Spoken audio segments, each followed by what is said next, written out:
The Galactic Council's unanimous vote echoed through the crystalline chambers of Nexus Prime like a death knell. Ambassador Zix Thara of the Vorthak Empire raised her forearms in triumph as the holographic display showed the results: 847 civilizations in favor, 0 against, 0 abstentions. Earth would be contained, then eliminated. The humans had become too dangerous, she declared, her translator converting her chittering language into standard galactic. Their unpredictable nature threatens the stability we've maintained for millennia. Commander Sarah Chen watched the proceedings from Earth's orbital defense station, her jaw clenched as she monitored the alien fleet assembling at the system's edge. 300,000 ships from across the galaxy, each one technologically superior to anything humanity possessed. The largest armada in galactic history, united by a single purpose: humanity's destruction. "Ma'am," Lieutenant Rodriguez called from his station, "we're receiving surrender demands on all frequencies.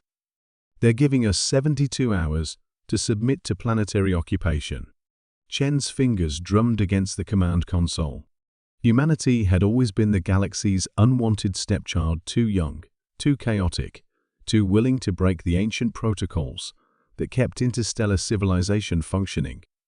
When humans had developed faster than light travel just 50 years ago, the galaxy had reluctantly accepted them. When they'd begun colonizing aggressively, tensions had risen. But when human scientists had cracked the code of quantum consciousness manipulation, the ability to transfer minds between bodies across vast distances, the galaxy had finally had enough. "They fear what they don't understand," Chen murmured, then activated the planetary communication grid. "All stations, this is command. Initiate Protocol Lazarus." Across Earth's solar system, a network of hidden installations hummed to life. For decades, while the galaxy had been monitoring human military capabilities, they'd missed something crucial.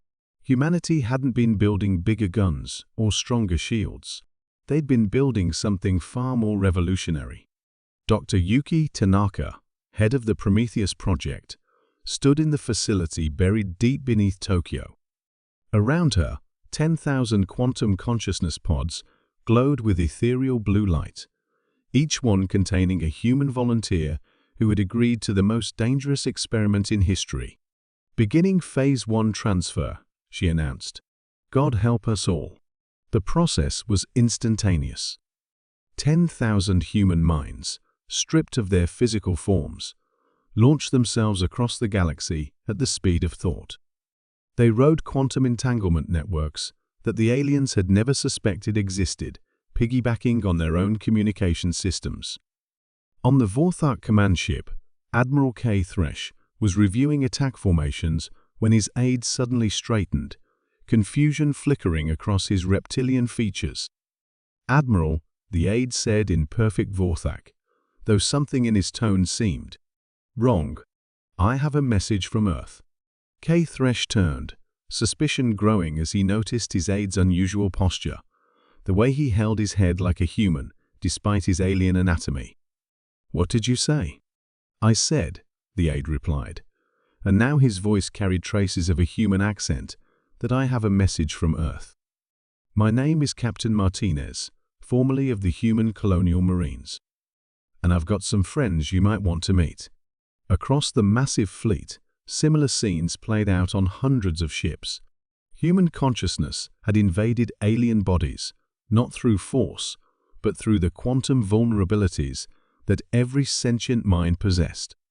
The aliens had control of their technology, their numbers, their firepower. But humans had will, and the terrifying ability to project that will across the galaxy.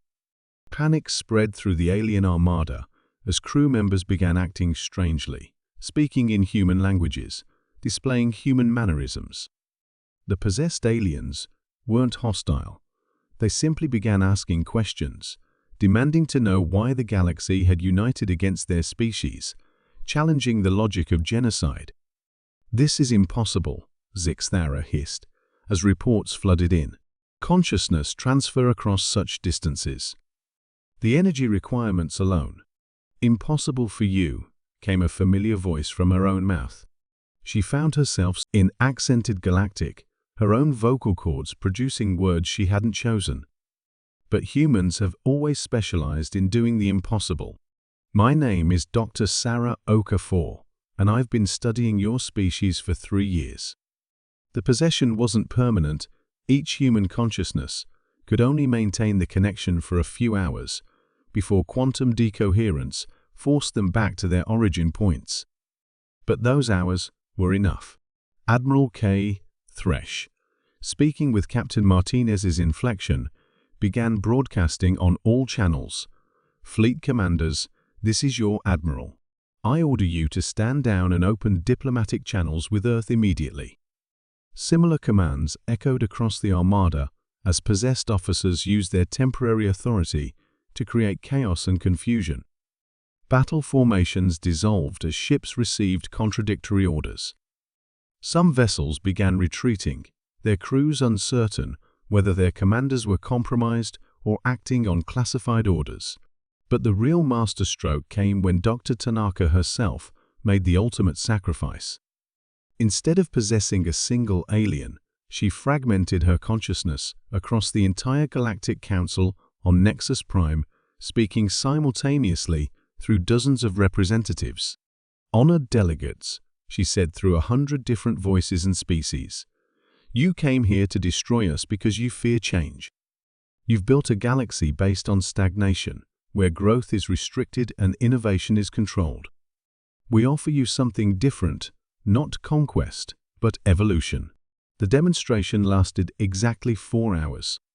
As quantum coherence finally broke down, the human consciousnesses snapped back to Earth like rubber bands, leaving their alien hosts confused but unharmed. The damage, however, was done. The galaxy had witnessed something unprecedented. A species that could project its essence across space itself, that treated the boundaries between self and other as merely suggestions. They'd seen humans who could speak from the mouths of their enemies, who could turn vast fleets against themselves without firing a shot. As Commander Chen watched the alien armada begin its retreat, she allowed herself a small smile. The surrender had come not through superior firepower, but through superior will, the uniquely human refusal to accept limitations. Ambassador Zix Thara's final transmission was terse. The Galactic Council wishes to renegotiate Earth status. Perhaps partnership would be preferable to the alternative. Humanity had shown the galaxy something terrifying, that consciousness itself could be weaponized, that the very concept of individual identity was fluid in human hands. They'd proven that while others had control, humans had something far more dangerous, the will to transcend any boundary, including the fundamental barrier between self and other. The galaxy would never see humanity the same way again.